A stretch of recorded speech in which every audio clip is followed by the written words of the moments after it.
जय जय जगन्नाथ। नमस्कार। अपराह्न खबर जेनाभिजन आपण को जनाऊँगी हार्दिक अभिनंदन। आसतु किसी गुरुत्वपूर्ण घटना पर नजर पकेवा पूर्व कौन रही लघुचाप ओडिशार स्थिति एवं किपरि भाव में यार प्रभाव रोडिशा पर आसतु पूरा वीडियो पर टिके नजर पकई नवा।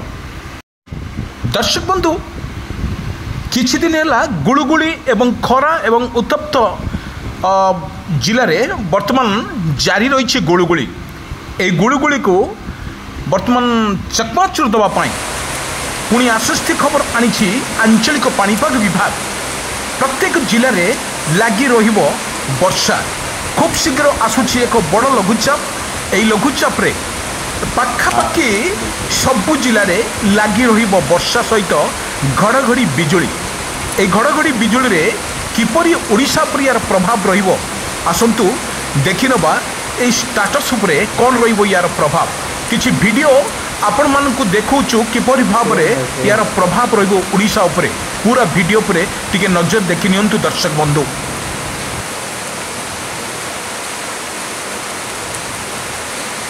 हाँ वही रहे।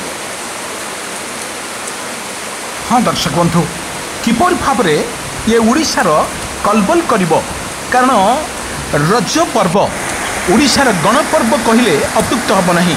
ये गणपर्व पूरा ओडिशा भिजिब वर्षा घड़घड़ी सहित वर्षा लगी रहिबो पूरा ओडिशार प्रत्येक जिले में। यही जिले में एक जहाँ पाखापाखि जना पड़ी जो आंचलिक पाणीपाग विज्ञान तरफ सूचना मिलूँ वर्तमान लगी रहिबो 3 दिन 12, 13, 14 एवं जहाँ प्रभाव में 16 तारीख पर्यंत ओडिशा रे लगी रहिबो वर्षा। तुहाकु तुहा वर्षा माड़े थरिबो सारा ओडिशा। एठी जहाँ अपडेट खबर सामना को आम नहीं किछि दिन है गुड़गुड़ी लगी रोथुआ बेले पुणी एक आश्वस्ति खबर आनी पाणीपाग विभाग। ये पाणीपाग विभाग कहवा अनुजाई प्रत्येक जिले में लगी रहिबो लघुचाप जनित वर्षा एवं किछि दिन पूर्वर आम कहीलु काल बैशाखी वर्षा रे प्रत्येक ओडिशा रे भिजुवा बेले बिजुली घड़घड़ी सहित वर्षा तांडव ओडिशा रचुवा बेले पुणी किछि दिन विरति पड़े आसिला खरा एवं गुड़गुड़ी एवं गरम।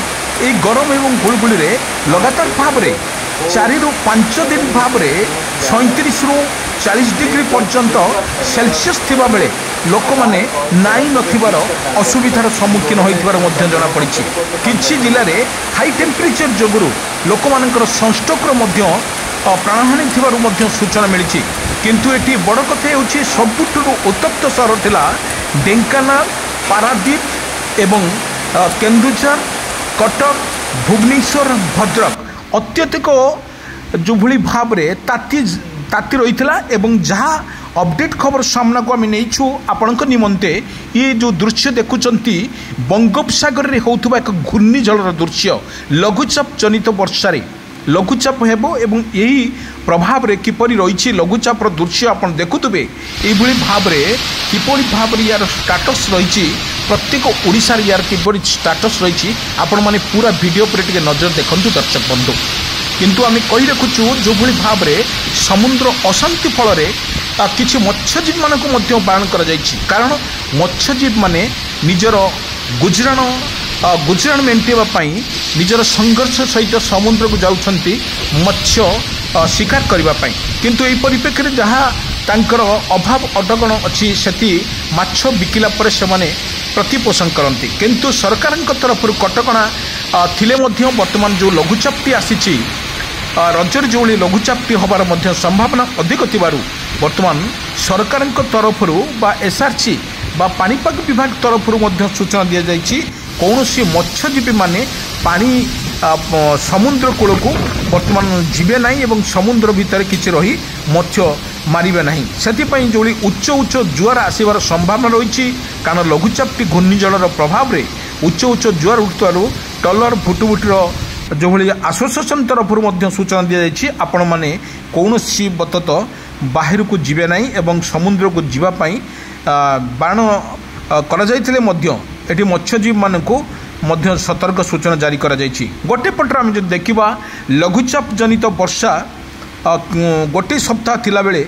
ତାହା କମିଥିଲା ଏବଂ ତାହା ପର ମୁହୂର୍ତ୍ତରେ ଆମେ ଦେଖିଥିଲୁ ଯେମିତି ଖରା ଏବଂ ଗୁଳୁଗୁଳିରେ ଅସୁସ୍ଥ ହୋଇପଡ଼ୁଥିଲେ ସାଧାରଣ ଜନତା।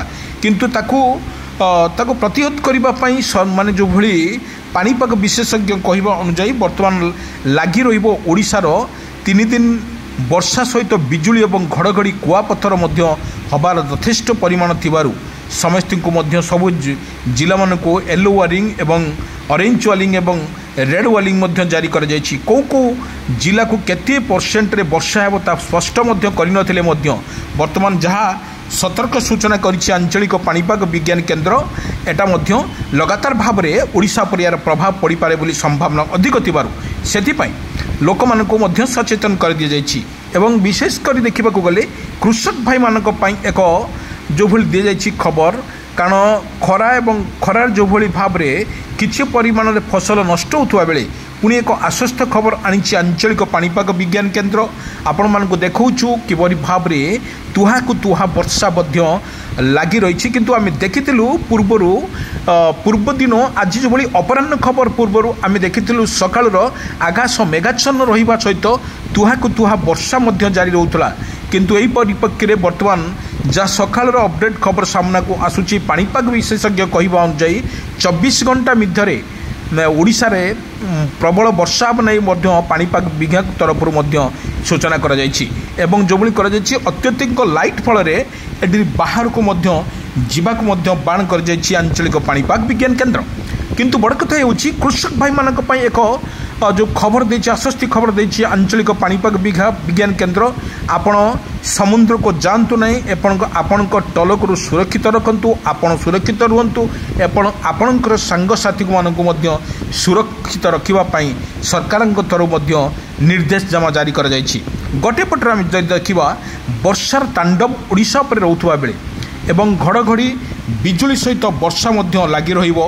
ବାରମ୍ବାର ଆମେ ଆପଣଙ୍କୁ କହି ରଖୁଛୁ, ଆପଣ ଭିଜୁଆଲ୍ ମାଧ୍ୟମରେ ଦେଖାଉଛୁ ଯେଉଁଭଳି ତୁହାକୁ ତୁହା ବର୍ଷା ମଧ୍ୟ ଲାଗି ରହିଛି ଓଡ଼ିଶାରେ ଏବଂ ତାହା ମଧ୍ୟ 3 ଦିନ ଲଗାତାର ଭାବରେ 3 ଦିନ ଜାରି ରହିବ ବର୍ଷା। ଏହି ବର୍ଷା ଫଳରେ ସମସ୍ତଙ୍କୁ ମଧ୍ୟ ୟେଲୋ ୱାର୍ଣ୍ଣିଂ ଜାରି କରାଯାଇଛି। ଆସନ୍ତାକାଲିଠାରୁ ରଜ, କାରଣ ଗଣପର୍ବ ଓଡ଼ିଶାର ଥିବାରୁ ସବୁ ଜିଲ୍ଲାମାନଙ୍କୁ ମଧ୍ୟ ସତର୍କ ସୂଚନା କରାଯାଇଛି। ଏଠି ମଧ୍ୟ ପାଣିପାଗ ବିଶେଷଜ୍ଞ କହିବା ଅନୁଯାୟୀ ଲଗାତାର ଭାବରେ ବର୍ଷା ମଧ୍ୟ ଜାରି ରହିବ ଏବଂ ଯେଉଁଭଳି ଦିଆଯାଇଛି ଭଦ୍ରକ, ବାଲେଶ୍ୱର, କଟକ, ପୁରୀ, ଗଞ୍ଜାମ, ଗଜପତି, ରାଉରକେଲା, ଢେଙ୍କାନାଳ, ପାରାଦୀପ ମୁଣ୍ଡି ଏବଂ ଯେଉଁଭଳି ଭାବରେ ବର୍ଷାକୁ ହେବାର ମଧ୍ୟ ଯଥେଷ୍ଟ